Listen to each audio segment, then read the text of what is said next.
Well, it's good to be back. I've just been traveling. Just got back from Alexandria, Louisiana. I was there doing I guess it was a 3-day workshop. Anyway, it was very good. Enjoyed it. Good to be back home. And I'll leave tomorrow to go see a friend of mine in Seattle. But that is all a pleasure trip. So, but everything I do is pleasure. But anyway, it's good to be back today.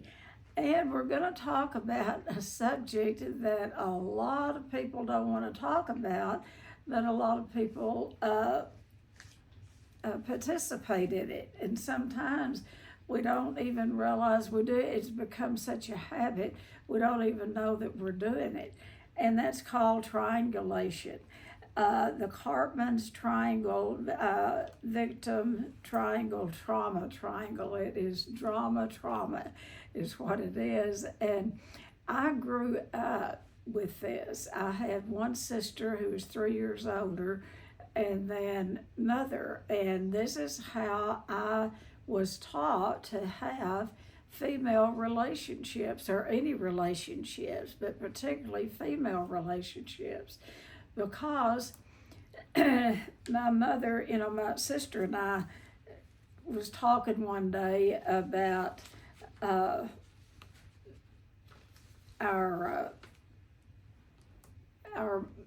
mother, and about her inner child and all. And we finally decided that, we were talking about who her favorite child was. I always said it was my sister. She always said it was me. And what we finally decided is that mother was her favorite child. My mother was so addicted to herself, bless her old heart. But anyway, she taught us. She was a master at triangulation. And when you grow up with that, that's how I had every female relationship, and probably anyone. But what happened would be my mother, the victim. Bless her heart.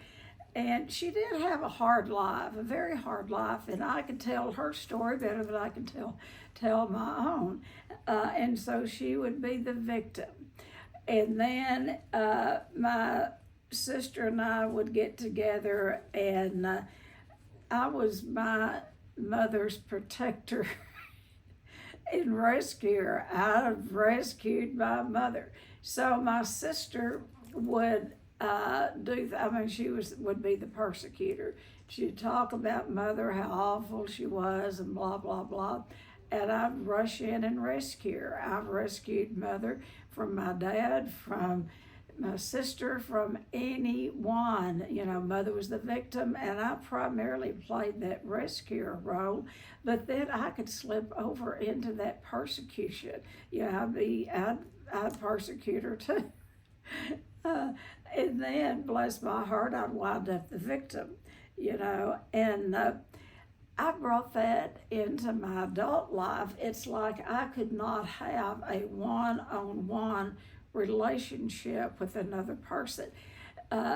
If I had a close friend, I would have to bring someone into that equation so I could practice that triangulation. And I didn't know I was doing this.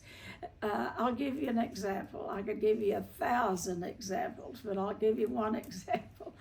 Is I had my dear, dear, dear friend Kathy, who lived in the North Georgia mountains and Atlanta. She lived both places. But we were really close, and we were, just talked every morning at 5 o'clock.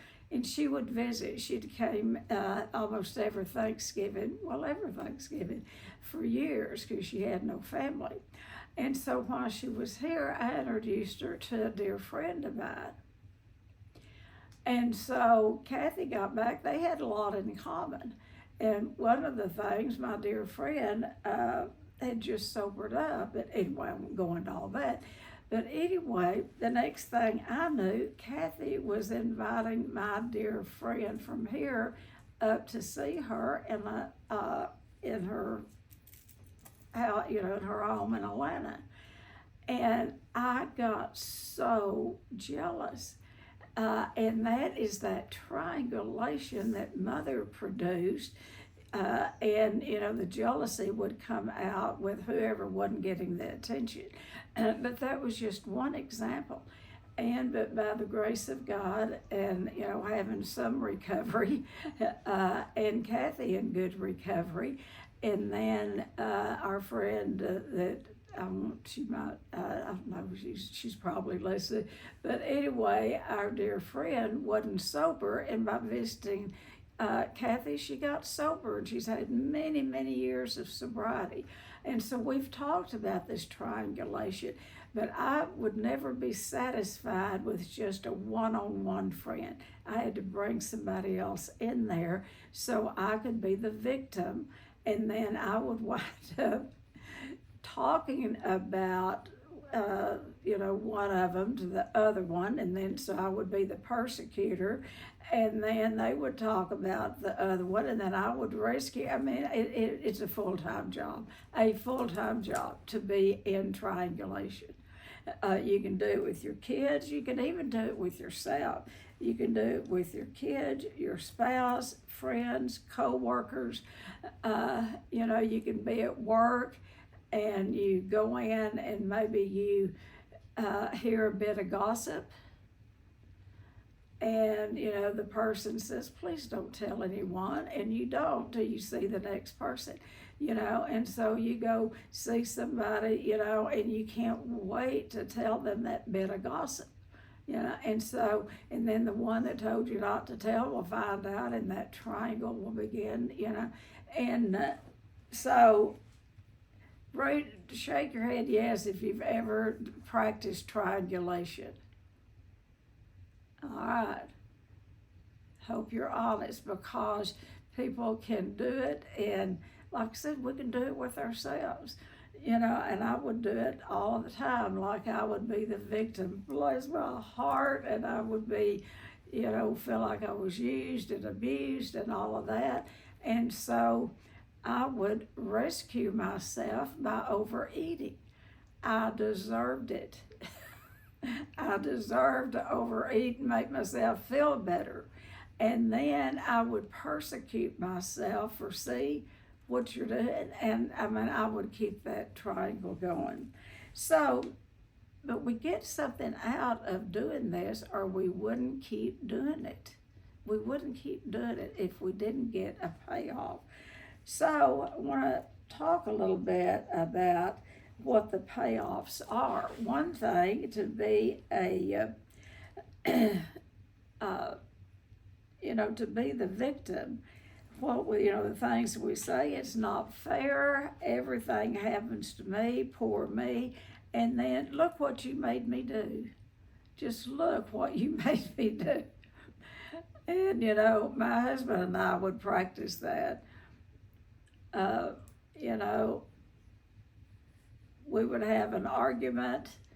He would get drunk. I would be the bitch, and if it wasn't for me, he wouldn't have to drink, and then I would persecute him. Then I'd turn around and rescue him. It's a mess. So the victim is the martyr, and say things like, it's not fair. Everything happens to me. And they have the poor me's. And then that, look what you made me do. Just look what you made me do. And then, so what the rescuer does, the rescuer enables.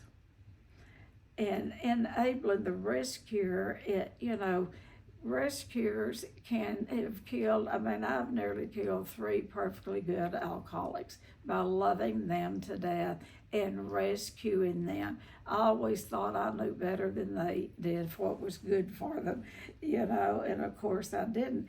But a rescuer can be an enabler. You can enable your kids, your husband, your co-worker.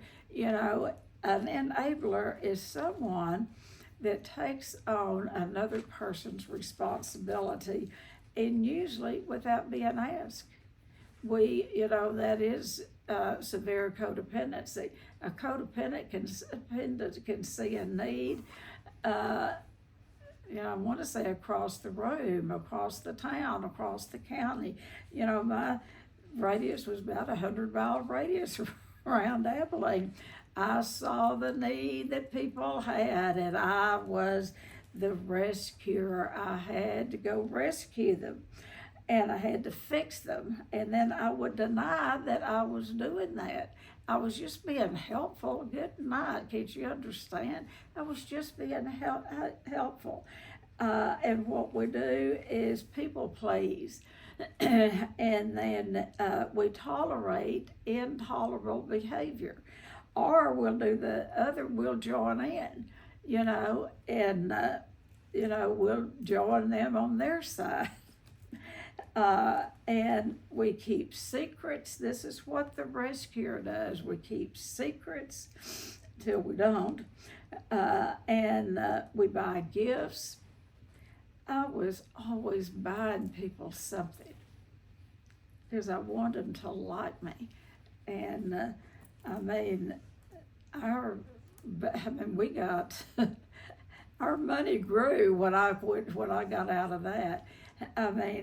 My first sponsor, she finally made me stop because I would buy her all sorts of things. So buy gifts, fail to set boundaries, be a a rescuer. You can see these parents. They are super parents, super duper parents. The kids don't have to do a whole lot because mom and dad's going to be there rescuing them and doing it for them. So they become a super parent, a super spouse. I kept an absolute spotless house. You could eat off the floors if you wanted to. I'm not like that today. I'm clean, but not that. And so what I would do, I was always rescuing my husband. I would be, when he worked for someone else, I'd always be afraid that he'd be late, particularly if he'd been out drinking the night before. And so I would rescue him when he didn't even need rescuing. I'd lay his clothes out. He didn't even know where his socks and underwear went, what drawer he kept them in, because I would lay out everything. And so I've rescued him from, tried to keep him, and people in AA told me one time, you are keeping your mother and your husband and your daughter 1 inch away from recovery. About the time they are feeling the pain of the disease, you run in there and wedge yourself in that 1 inch to prop them up. That's what a rescuer does. And then it wouldn't work, and then I would get mad at them, and then what happens with the rescuer is, bottom line, is they can get into their own addiction, which mine was overeating, and I overate over not being my failed rescue attempts. Over and over, I'd overeat on them. And then there's drinking, and then there's sex addiction, and then we will do anything to eliminate consequences. That's what the rescuer does. But who we are eliminating the consequences for is the victim. We want to rescue the victim where they have no pain. I'll tell you, when I got into Al-Anon and learned what I was doing about rescuing, I'd been in it, and I'd learned to, we had 7 kids, and I did everything for them. I did the laundry, I did the cleaning, and I did the fussing and the fighting and the screaming. And it was not our household was not a pleasant place. And so I got into Al-Anon, and my sponsor started helping me see that I did a lot of that behavior hoping I would get something back, like taking on jobs that were not mine. I did everything, and then I would be the martyr then, and bless my heart, look what all I have to do. But anyway, I've been in Al-Anon a while, probably about a year, and one day I was in the laundry room doing laundry, and by that time, my sponsor had told me, I've told y'all this story, I couldn't go to meetings because I had too much laundry to do and I had this to do. She told me one day, she said, you either meet me at a meeting or you quit calling my phone. And that was, she was my lifeline to help. And I knew I had better take heed and suit up and show up. And so she had me to meet her at a noon meeting, a ladies' meeting, where I went to a lot, but then if I got overburdened with housework and blah, blah, blah, I wouldn't show up. And so she was normally a nice person. And she met me at the door and she said, I want you to go in there and I want you to sit down. And if they call on you, you say, I pass, because you don't have anything to give anyone. I mean, she was hateful, mean to me. I said, oh, okay. So I went in there and sat down, and after the meeting, she said, get in your car and follow me. So I did, because that morning that I called her, we'd had a bad old weekend, and I was in there doing laundry, and there's this da-da-da-da, noise coming out of my drawer, and she said, what is that? And I said, well, it's tennis shoes. I'm drying tennis shoes, and I'm, doing the kids' laundry, blah, blah, blah. So anyway, after the meeting, she told me to get in my car and follow her, and we went to what was then Gibson's. It's like the early day, tiny little bitty Walmart. That's how it was. And we went in and went to the laundry section, and she said, I want you to get each one of your kids a basket and get them a box of soap or whatever they wash with, you wash with. And I said, well, why? And she said, I want to come out Sunday and we're going to teach your kids how to do laundry. And that's what sponsorship is. Can be very practical. But I'll tell you, it was a grief. It was a grief for me to give up doing that laundry, because that's how I got my good feelings about myself, was taking care of everyone. But anyway, here I was on a Sunday afternoon after church. I was in there doing laundry, and our kitchen was right off, or the laundry room was right off the kitchen. And all of the kids were over here in the kitchen. I could hear them talking. They were all circled around my husband. And my bonus daughter, she was a teenager. We had toddlers and teenagers. That's a bad combination. But she was saying, well, ever since she has started to that Al-Anon, I don't even know her anymore, And then my bonus son, he stepped in. He said, I don't even know what to call her. And he said, she's just so different now that she's going to that place in town. And we laugh about this now, but anyway, my bonus son said, well, I know what I'm going to call her. I'll just call her It. And then one of the other kids said, well, I'm just going to call her She. And then my brilliant husband said, well, let's put it together and call her She It. Shit. And that's what he taught my kids. Anyway, when you start changing, people don't like it. And so I quit, rescuing everyone. And I'd slip back into it every once in a while. So a rescuer, that's how they get their good feelings about themselves. Here, I can do it for you. I can do it better. And then a perpetrator, and a rescuer can turn right around and be the persecutor. The perpetrator or the persecutor or the offender acts out in revenge. They're going to get revenge some way. And it's usually emotional, mental, physical, or sexual abuse. A perpetrator is going to abuse the victim. come what may. That's what a persecutor does. It can be emotional, it can be, mental and emotional, it can be physical abuse, it can be sexual abuse. And usually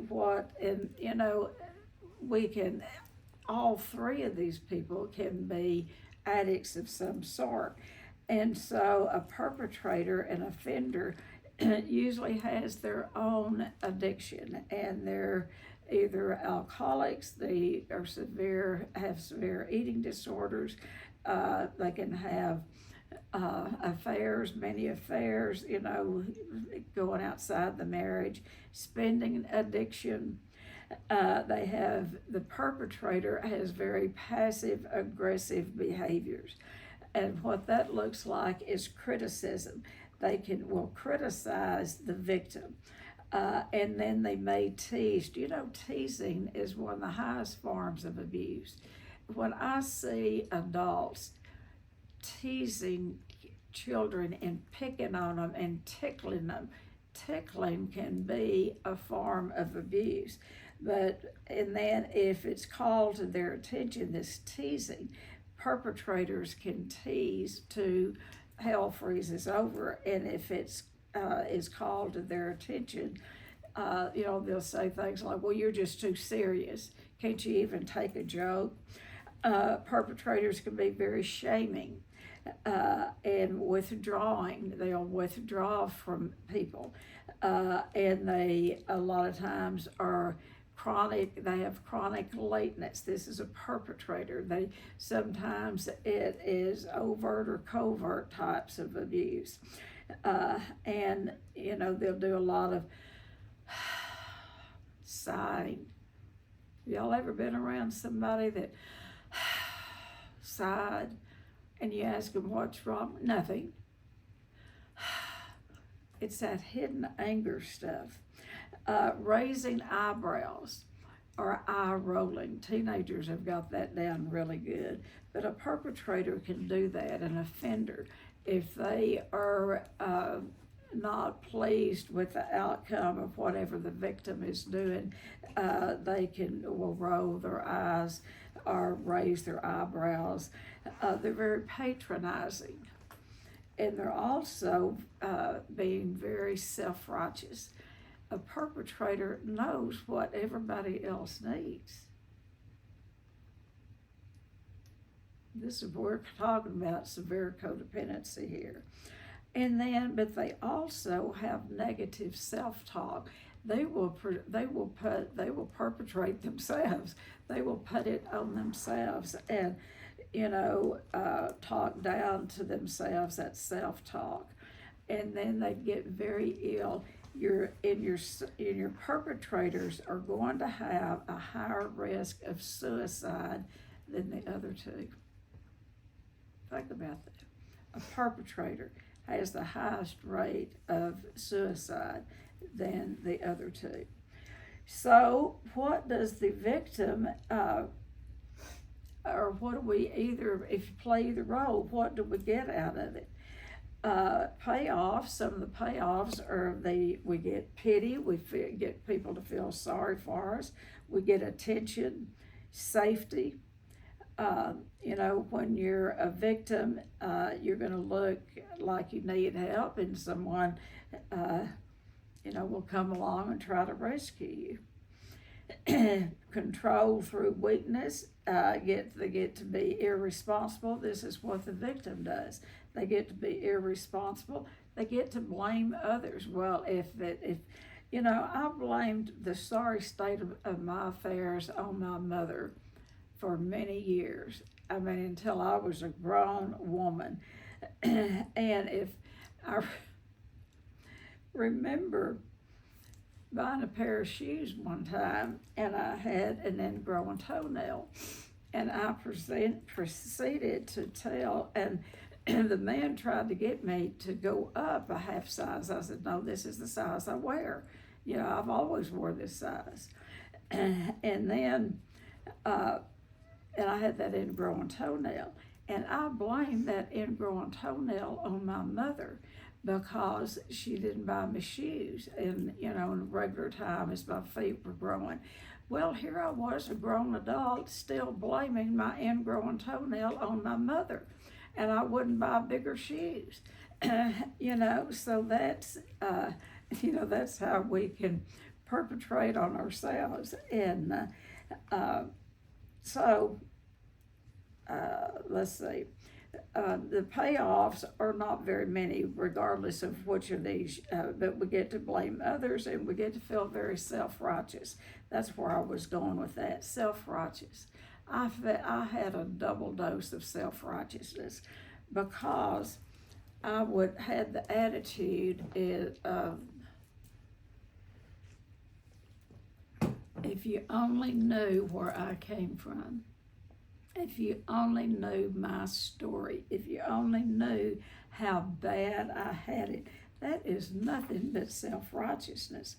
And it's true, I did have, but you have to grow past that, So, it doesn't work in the long run. They feel lack of self-worth, safety, growth, and freedom. The way out is explore how I set myself up as a victim. Stop setting myself up. Stop perpetrating. Stop rescuing. You got to stop these behaviors, but you have to be aware of them first. And take responsibility. We need to take responsibility for ourselves and stop blaming others. Blaming others is a real high indicator of codependency. I don't care what happened in my life growing up, somebody had to be at blame. We had to find someone to blame. So to get it off of ourselves, So set and maintain boundaries. Nurture and reparent myself. Those are all of the solutions. And to keep our acceptance level higher than our expectations level. So I want to give you just a few little statements about triangulation, what they say, see if you can identify with anything. This is some of the things that the victim tells to themselves. I feel so lost. Well, when you say I feel so lost, a rescuer wants to run in there and find you and show you the way. These are the lines. This is what victims say. I feel so lost. I'm confused. And remember, confusion clouds reality. We can just stay confused till hell freezes over because we don't want to see what reality really is. And then, I'm so afraid. And then they'll have statements, I can't do that. And the next is I don't know.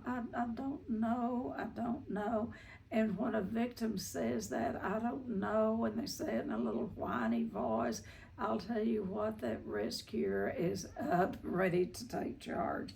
And then they'll say things, the victims will say things like, well, it's not my fault, and then they'll say, tell me what to do, just tell me, just give me the instructions, tell me what to do.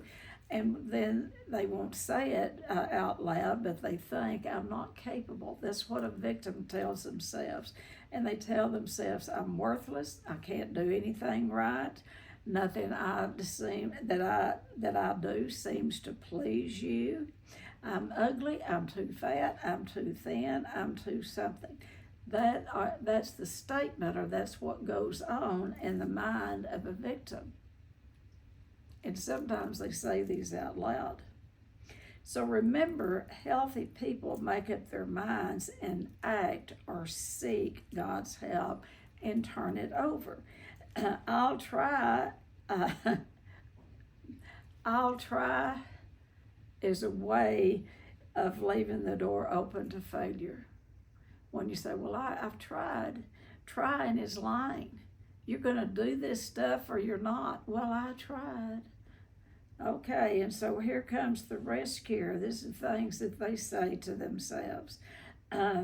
I mean, and I've said this a million times to people, oh, it's all going to be okay. It's going to be just fine. A rescuer wants to fix everything. It's going to be fine. And I'll help you. We're going to get out of this. I'll help you. Or I'll do it for you. I'll do it for you.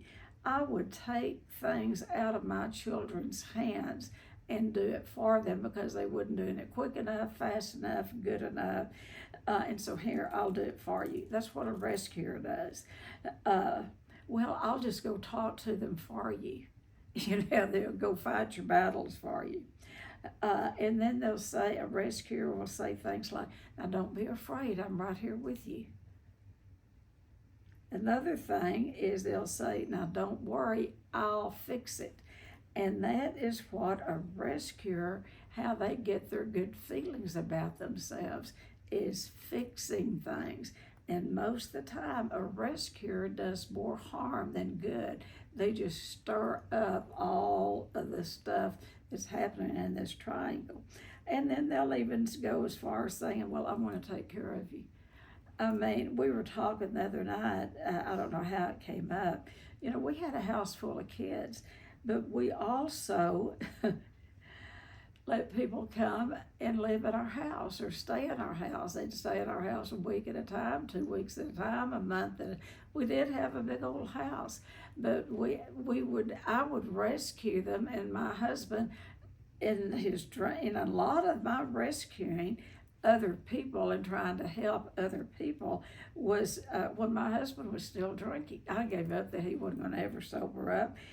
And so there wasn't we have a Noah project here for battered women and children. We didn't have anything like that back years ago, and I was going to Al-Anon, and I'd go to open AA meetings. So if they had someone they needed to detox, or if they'd gone out to, the AAs had gone out to work with a new drunk or something, and the wife had been battered, or they'd call me.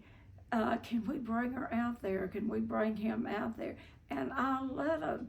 I mean, my daughter's on here, she knows. I mean, we had people in our house all the time because I was trying to rescue the world. And then, so that deal, I'll take care of you, because that's how I felt I got the good feelings about myself, was taking care of you or them.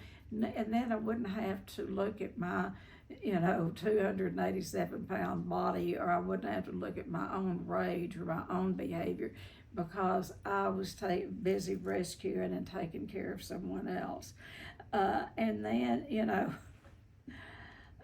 my famous statement, and I have to watch it today, my famous statement was, well, bless your heart, you're just so tired, I can help you, bless your heart. And then, I'll explain it for you. I know you don't understand, so I'll just explain it. I'll explain him to you, or what those bad people are doing to you. Let me explain it to you. And then, don't worry, I'm here for you. Those are rescuer lines. That is what will get a victim. And victims love to hear these words. And remember, healthy people never do for others what they are capable of doing for themselves, because it will cripple. It can, and I've, like I said, I nearly crippled, I did cripple 3 perfectly good alcoholics by doing for them what they needed to do for themselves. And then getting mad about it. And then I would be I'd turn, after I rescued them and they wouldn't do what I wanted them to do, then I'd turn around and persecute them. And then I'd be the victim. Bless my heart, look what all I've done for you, and you still won't do so-and-so. And so the persecutor lines, really, as we're walking away, is you are, and fill up the blank. You're an idiot, you're a this, you're a that, you are blankety blank, blank, blank. Or we'll say, just don't be that way. Stop acting the way that you're acting. This is what the perpetrator says. And then they'll also say things like, well, after all I've done for you, and after all I've done for you, and fill in the blank. And then they'll say things like, well, you should have said, a victim can't ever do it right for a persecutor. They can't ever do it. And if the victim would just listen to the persecutor, everybody'd be in good shape.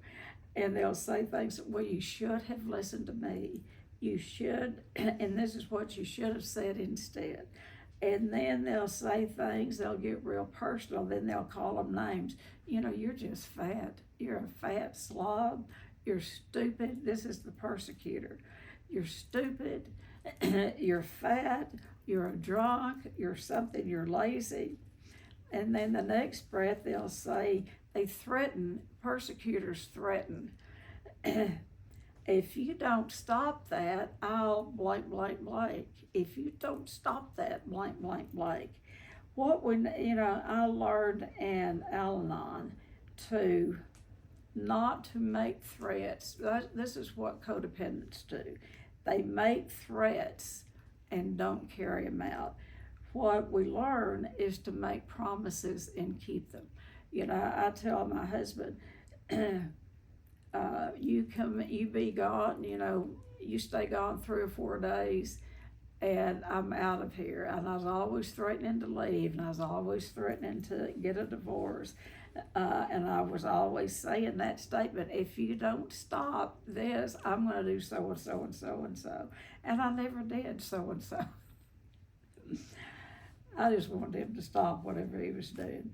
And then a persecutor can say, you can't do that. You really can't. You're not capable of doing that. And then they'll say things like, well, you shouldn't feel like that. You shouldn't feel that way. I'll tell you, when someone's telling you that you shouldn't feel a certain way, don't walk. You run as fast as you can away from that person. And then a persecutor will say, you're just wrong. You're wrong, wrong, wrong. That's how they persecute the victim. And then they're so full of wisdom. They are all knowing. And then they'll say things, well, you should have done this, da, da, da, da, da. And then if you don't listen, they'll say things like, well, just shut up. I mean, this is what a persecutor does, just shut up, because you don't know anything anyway. So remember, again, healthy people do not threaten. They make promises and keep them. They discuss a problem, and if a solution doesn't come, they simply act. Healthy people don't threaten to leave. They make a decision to do so, and they leave. Healthy people, and I could, and I've said this before, and going to Al-Anon after a while, because I like to study people, and I would notice people after I'd been there for several years. I'd notice there'd be people coming in, and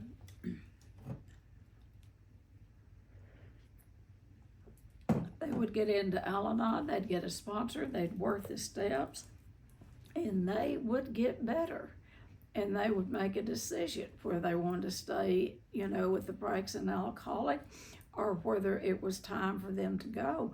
And I would see people in Al-Anon leave the alcoholic. I could never leave an alcoholic. That was not in my frame of reference.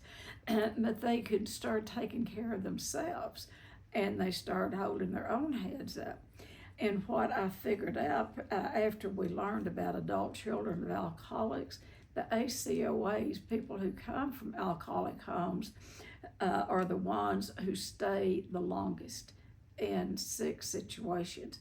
When you come out of, if you've had the pleasure of living in a pretty healthy home, you too can marry an alcoholic.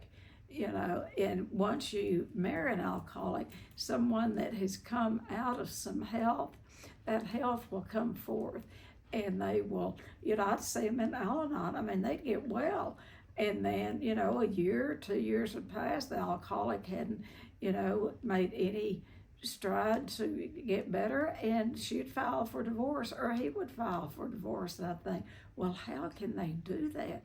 Don't they know they need to stay and help that poor alcoholic?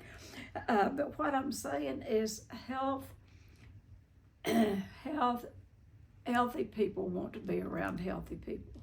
Sickness seeks its own level. Health seeks its own level. Healthy people do not want to be around sick people, forever and always. And sickness seeks its own level. People that do this triangulation, it takes 3 people to do this, or you can do it to yourself. And it takes 3 sick people to keep this triangulation going. And all that it takes is for one healthy person to get healthy enough to pull out of the triangle, and it will stop this triangulation. So that's what I have about triangulation. Any of you ever experienced it? Do you get into it? Have you gotten into it lately? Are you aware of it? Awareness is a gift from God. We have to be aware of what we're doing before we ever make any changes. And this stuff, if you are raised in an alcoholic home or dysfunction, triangulation, you've been taught it from birth, and you've watched parents do this triangulation. And so it becomes a way of life. And so this is not good English, but you have to unlearn a lot of things. You have to unlearn and relearn. So that's what I have. TJ, you're shaking your head. Tell us about triangulation.